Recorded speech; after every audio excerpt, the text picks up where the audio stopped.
আসসালামু আলাইকুম গাইস, কেমন আছেন সবাই? আশা করি সকলে খুবই ভালো আছেন। তো নিয়ে চলে আসলাম রিশফা গল্প সিজন 2 পার্ট 2। তো আর কথা না বাড়িয়ে চলুন গল্পে যাওয়া যাক। আমার মতো দেখতে মেয়েটা যখন উঠে বসে আমার দিকে তাকিয়ে ভয়ঙ্কর একটা হাসি দিল, তখন আমার কলিজায় পানি নেই।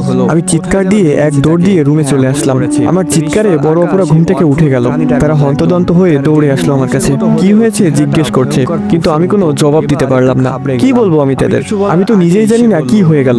আমি শুধু হাতের ইশারায় কাঁপতে কাঁপতে ভ্যালকনির দিকে দেখালাম তাদের। তারা তিনজনই ভ্যালকনিতে গিয়ে দেখলো, বললো এখানে তো কিছুই নেই। আমিও দৌড়ে গিয়ে দেখলাম সত্যিই সেখানে কিছুই নেই, না অ্যাম্বুলেন্স না কোনো মানুষ। তাহলে একটু আগে কি দেখলাম আমি? এটা কি আমার মনের ভুল? সারাদিন সকালের ঘটনাটা নিয়ে ভাবলাম, কিছুই মেলাতে পারছি না। ভয়ের চেয়ে বেশি অবাক হয়েছি। এমনটাও হতে পারে নাকি? সেদিন আর কোচিং এ গেলাম না। বিকেলবেলা ছাদে গিয়ে আনমনে বসে আছি। হঠাৎ কোথা থেকে যেন একটা নীল রঙের প্রজাপতি উড়ে এসে আমার হাতে বসলো। আমি হাত নাড়ালাম না। প্রজাপতি আমার খুব ভালো লাগে, আর এটা অন্যরকম একটা প্রজাপতি।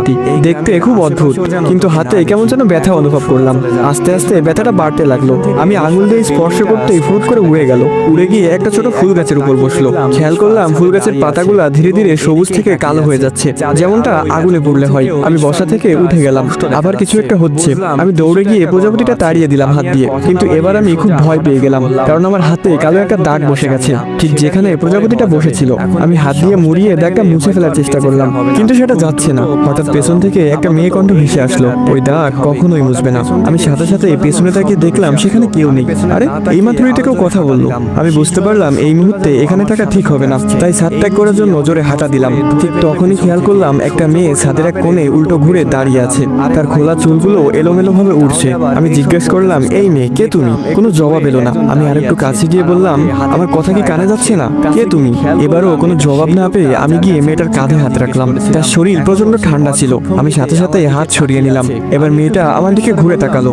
নীল চোখা খুব মায়াবী চেহারার একটা মেয়ে, আমার চেয়ে বয়সে ছোটই হবে। তাই জিজ্ঞেস করলাম, কে তুমি? আগে তো কোনোদিন এখানে দেখিনি তোমাকে। মেয়েটা খুব সুন্দর করে বলল, আমি রিশফা। আমি বললাম, তুমি রিশফা মানে? তাহলে আমি কে? আমার নামও তো রিশফা। মেয়েটা বলল, শুধু আপনার নামই যে রিশফা হতে হবে এমনটা না, আরো অনেক মেয়ের নামই রিশফা হতে পারে। হ্যাঁ তা ঠিক, তার মানে আমাদের দুজনের নামই রিশফা। কিন্তু তুমি এখানে কিভাবে এলে? তোমাকে তো এই হোস্টেলে আগে কখনো দেখিনি। এবার মেয়েটার মুখটা কালো হয়ে গেল। অন্যদিকে মুখ করে ছাদের রেলিং এর উপর বসলো। আমিও কি মনে করে যেন তার কাছে বসলাম। মেয়েটা বলা শুরু করলো, আজ প্রায় 2 মাস যাবত আমি এই হোস্টেলের এদিক ওদিক ঘুরে বেড়াচ্ছি। আমার একটা গন্তব্য ছিল, আমি মুক্ত হয়ে গিয়েছিলাম একটা কালো অধ্যায় থেকে। চলে যাচ্ছিলাম আমার ঠিকানায়, কিন্তু কিভাবে যেন এই হোস্টেলে এসে আটকা পড়ে গেলাম। না আমি এই হোস্টেল থেকে বের হতে পারছি, আর না কারোর সাথে যোগাযোগ করতে পারছি। আমি বললাম, এগুলো কেমন অদ্ভুত কথা, মানে তুমি জানোই না কিভাবে এই হোস্টেলে এসে পৌঁছালে? মজা করছো আমার সাথে? মেয়েটা একটা অদ্ভুত হাসি দিয়ে বলল, মৃত মানুষ কখনো মিথ্যা কথা বলে না, আর আজ থেকে আমি আপনার শরীরেই থাকবো যতদিন আমি মুক্তির পথ খুঁজে না পাই। আপনি আমাকে সাহায্য করবেন, করতেই হবে। এবার মেয়েটার মাঝে কেমন একটা অদ্ভুত অনুভূতি লক্ষ্য করলাম। তবু আমি বললাম, অনেক হয়েছে তোমার এসব ফালতু কথা। এই সত্যি করে বলো, কোথা থেকে আসছো তুমি? না হলে আমি সুপারভাইজারকে জানাবো। মেয়েটা বলল, আপনি আমার কথা বিশ্বাস করেননি তাই না? তাহলে দেখেন। এই বলে মেয়েটা ছাদের রেলিং থেকে কাত হয়ে নিজেকে ফেলে দিল। আমি ধরতে গিয়েও পারলাম না। মনে হলো যেন সে একটা আলো। আমার হাত ভেদ করে এসে পড়ে গেল। চোখের সামনে 3 তলা ছাদ থেকে মেয়েটা পড়ে গেল। আমি স্পষ্ট দেখতে পেলাম তার নিথর দেহটা নিচে পড়ে আছে। আমি চিৎকার করে নিচে যাওয়ার জন্য উল্টো ঘুরলাম। ঠিক তখনই দেখলাম মেয়েটা আমার পেছনে দাঁড়িয়ে আছে মলিন মুখে। আমি যেন কারেন্টের শক খাওয়ার মতো কেঁপে উঠলাম। যে মানুষটা আমার চোখের সামনে ছাদ থেকে পড়ে গেল, সেই মানুষটা আবার আমার সামনে কিভাবে এলো? আমি আবার নিচে তাকালাম। সেখানে মেয়েটার দেহটা পড়েছিল না। এমনকি নিচ দিয়ে কত মানুষ হাঁটাচলা করছে, তারা কেউ এটা নিয়ে কিছুই করছে না। তার মানে মেয়েটা যা বলছে সত্যিই বলছে। সে কোনো মানুষ না। মেয়েটা এখনো আমার সামনে ঠাই দাঁড়িয়ে আছে। আমাকে ভীত দেখে মেয়েটা বলল, আপনি ভয় পাবেন না, আমি আপনার কোনো ক্ষতি করব না। আমি তখন প্রজাপতি হয়ে বসে আপনার হাতে আমার চিহ্ন এঁকে দিয়েছি। আপনি চাইলেও আমার থেকে দূরে থাকতে পারবেন না। আমি কাঁপা কাঁপা গলায় বললাম, সকালবেলা অ্যাম্বুলেন্সের ঘটনাটা তাহলে তুমিই ঘটিয়েছো? সে বলল, হ্যাঁ আপু, আমি করিয়েছিলাম, কারণ আমি আপনার শরীর বেছে নিয়েছি। আপনাকে আরো ভয়ঙ্কর কিছুর সম্মুখীন হতে হবে আমার জন্য, তাই অভ্যস্ত হয়ে যান এসব বিষয়ে। আমি বললাম, আচ্ছা আমার কাছে তুমি কি চাও? কেন আমার শরীরই বেছে নিলে তুমি? শুধুমাত্র নামের মিল থাকার জন্য, নাকি অন্য কোনো কারণ আছে? সে বলল, আস্তে আস্তে সবকিছু জানতে পারবেন আপু। এখন আমি যা বলি তা করবেন, আর এসব বিষয় কারোর সাথে শেয়ার করবেন না, তাহলে আপনার ক্ষতি করতে আমার কোনো মায়া লাগবে না। আমি খুব ভয় পেয়ে গেলাম। ঠিক আছে, কাউকে বলবো না এসব। আমাকে কি করতে হবে বলো? আর তোমার কাজ শেষ হয়ে গেলে আমাকে তো ছেড়ে দিবে তাই না? হ্যাঁ, আমার কাজ হয়ে গেলে আর কখনো আপনাকে বিরক্ত করব না। এখন আমার কথা মন দিয়ে শুনেন। হোস্টেলের পুরনো বিল্ডিং এ যাবেন, সেখানে কেউ থাকে না। নতুন বিল্ডিং ওঠানোর পর সেটা পরিত্যক্ত অবস্থায় পড়ে আছে। সেখানে গিয়ে 4 নাম্বার রুমের ভাঙা আলমারিটা খুলবেন, দেখবেন সেখানে কি আছে।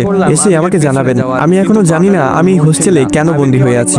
উত্তরটা খুঁজে পেলে আমি মুক্তির পথ খুঁজে পাবো। আমি বললাম, ওই বিল্ডিং এ দিনের বেলাতেই কেউ যায় না ভয়, আর আমি সন্ধ্যাবেলা যাবো কিভাবে? কাল দিনের বেলা গেলে হয় না? মেয়েটা ঘাড় বাঁকা করে কর্কশ গলায় বলল, এখন যেতে বলেছি মানে এখনই যেতে হবে। আমাকে এখানেই পাবেন, দেখে এসে আমাকে জানাবেন। আমি ভয় পেয়ে বললাম, ঠিক আছে যাচ্ছি। এমন ধমক দেওয়ার কি দরকার?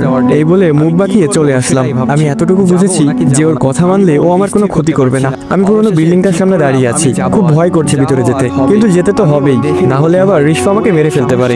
ভাবতে ভাবতে ভিতরে প্রবেশ করলাম। চারিদিক থেকে বিভিন্ন পোকামাকড়ের ডাক ভেসে আসছে। এত অন্ধকার যে নিজের অঙ্গ প্রত্যঙ্গ পর্যন্ত দেখা যাচ্ছে না, ভরসা শুধু মোবাইলের ছোট্ট একটা লাইট। হঠাৎ মনে হলো কেউ যেন আমার পিছন দিয়ে দৌড়ে চলে গেল। আমি চমকে গিয়ে পেছনে তাকালাম, কাউকে দেখলাম না। আমি আবার সামনে যেতে লাগলাম। আমার মনে হচ্ছে কেউ তো আমার সাথে আসছে, আমার সাথে পা মিলিয়ে হাঁটছে। তবে এসব পাত্তা দিলাম না, কিছু হলে রিশফা দেখে নেবে। আমি তো ওর কাজ করার জন্যই এখানে এসেছি। অবশেষে 4 নম্বর রুম খুঁজে পেলাম। দরজা ভাঙা ছিল। হালকা ঠেলে ভিতরে প্রবেশ করলাম। লাইটের টিম আলোতে আলমারিটা পেয়ে গেলাম রুমের এক কোণে। হঠাৎ চিচি শব্দ করে কয়েকটা ইঁদুর দৌড়ে চলে গেল। আমি একটু ভয় পেলাম, না জানি আলমারির ভিতরে কি আছে। ধীরে ধীরে আলমারির কপাটটা টান দিলাম। খুব বাজে একটা গন্ধ নাকে ভেসে আসলো। ওড়না দিয়ে নাক চেপে ধরে লাইটের আলোটা দিয়ে চারদিক ঘুরিয়ে দেখতে লাগলাম। আরে, এটা তো একটা মৃতদেহ, কালো কাপড় দিয়ে মোড়ানো, শুধু মুখটা বোঝা যাচ্ছে।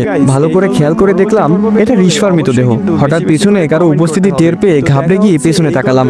আসসালামু আলাইকুম গাইস, কেমন আছেন সবাই? আশা করি সকলে খুবই ভালো আছেন। তো এখানেই শেষ হয়ে যায় রিশফা গল্প সিজন 2 পার্ট 2। তো গল্পটি কেমন লাগলো সেটি অবশ্যই কমেন্ট করে জানাবেন, এবং পরবর্তী পর্ব পেতে হলে অবশ্যই বেশি বেশি করে লাইক এবং কমেন্ট করতে হবে, কারণ আপনাদের প্রতিটি লাইক এবং কমেন্ট আমাকে পরবর্তী ভিডিও বানাতে উৎসাহিত করে। তো আজকের মতো এই পর্যন্তই। ভালো থাকবেন, সুস্থ থাকবেন। আল্লাহ হাফেজ গাইস।